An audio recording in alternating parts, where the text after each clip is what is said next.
Most people think khushu is what? Paying attention in salah?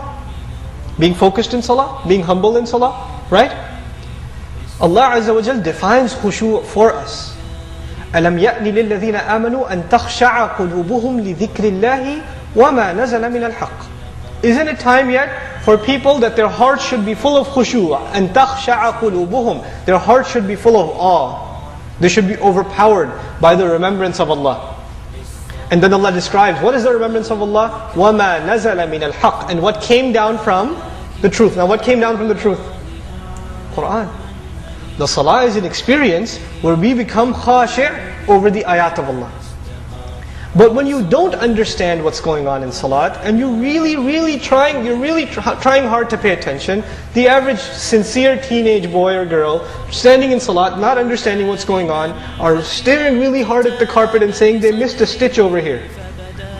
Or this one goes this way and that one goes that way. It's not symmetrical. Or they're closing their eyes trying to picture the Kaaba in front of them. Right? They're doing all these creative exercises to compensate for the one thing, which is what? To pay attention to the ayat that are being recited. Allah is talking to us in Qur'an. It's a personal experience for the believer. That void needs to be filled. And wallahi, if we had that, then most of our problems are solved. Because that would mean 5 times in a day we come and take Allah's advice in life.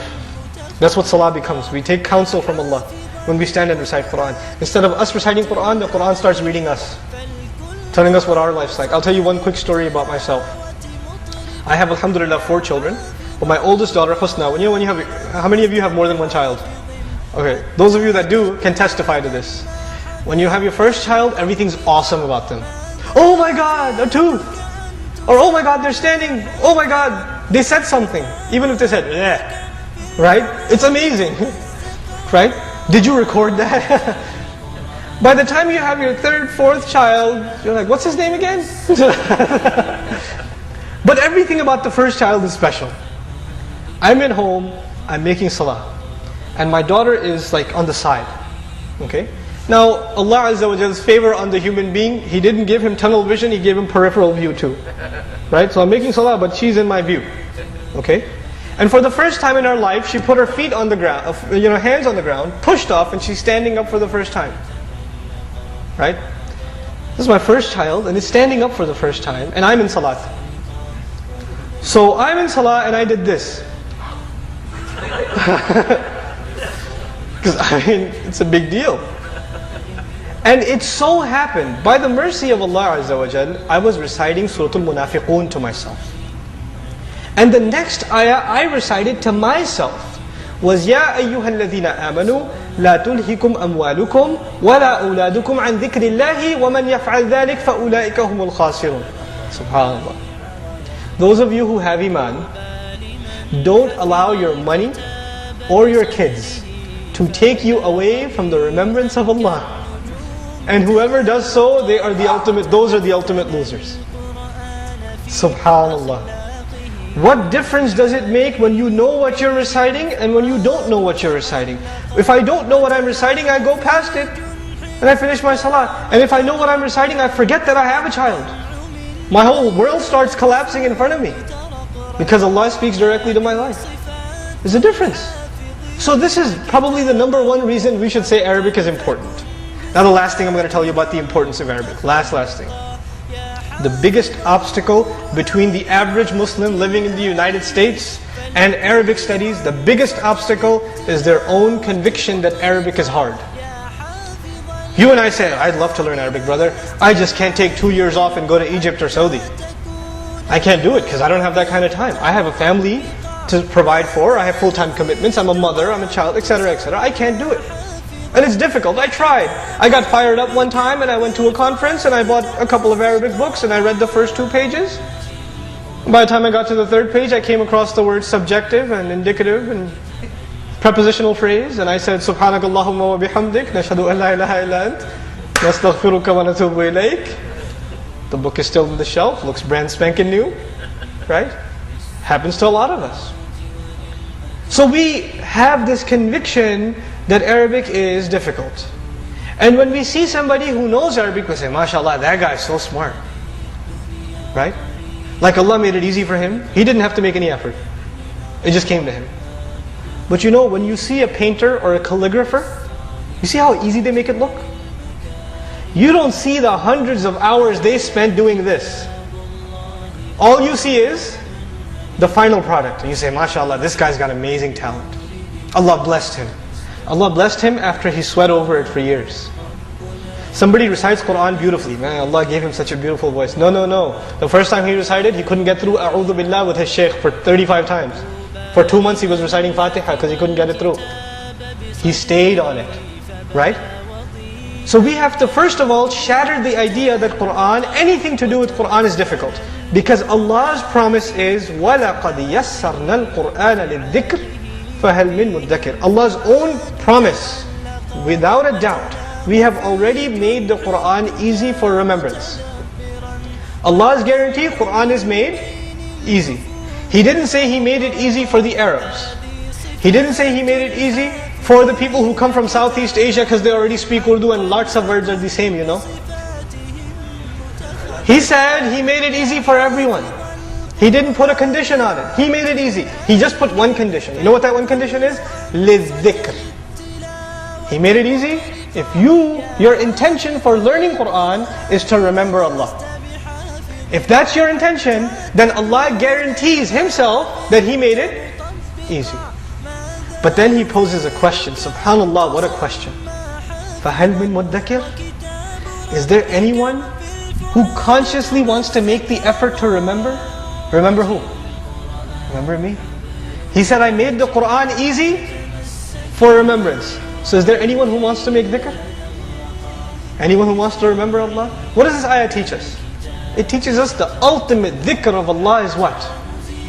It's Quran. إِنْ هُوَ إِلَّا ذِكْرٌ إِنَّا نَحْنُ نَزَّلْنَا الذِّكْرَ وَإِنَّا لَهُ لَحَافِظُونَ. Allah calls the Quran a-dhikr, the ultimate reminder. You want to do dhikr of Allah? The best dhikr of Allah is the dhikr that Allah taught you Himself.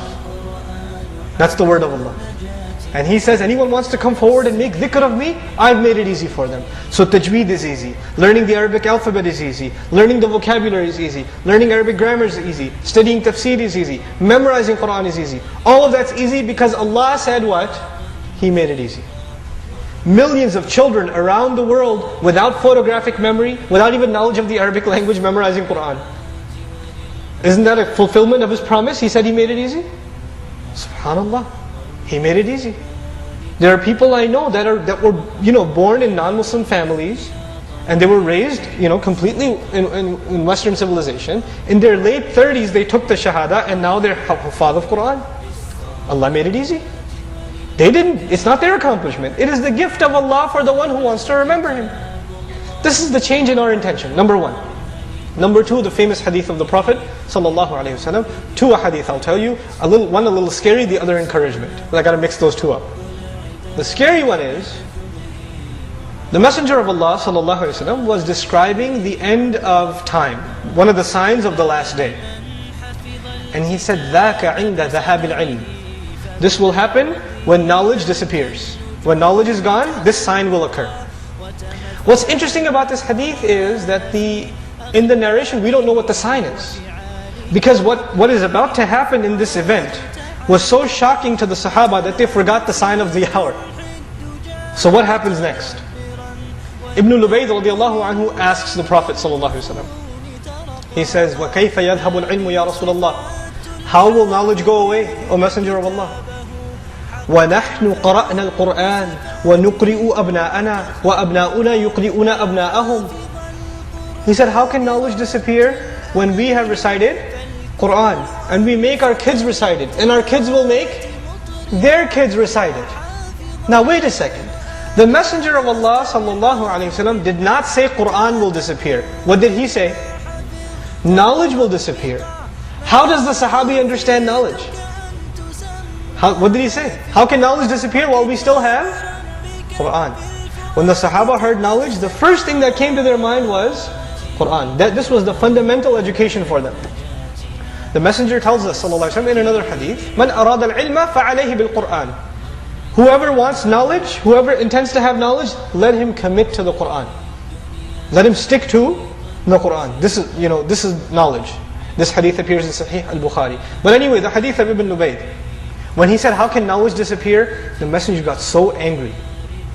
He got so angry. ثَكِلَتْكَ أُمُّكَ يَبْنَ لُبَيْتَ. He said to him, may your mother lose her child, Ibn Lubayt. That's how angry he got.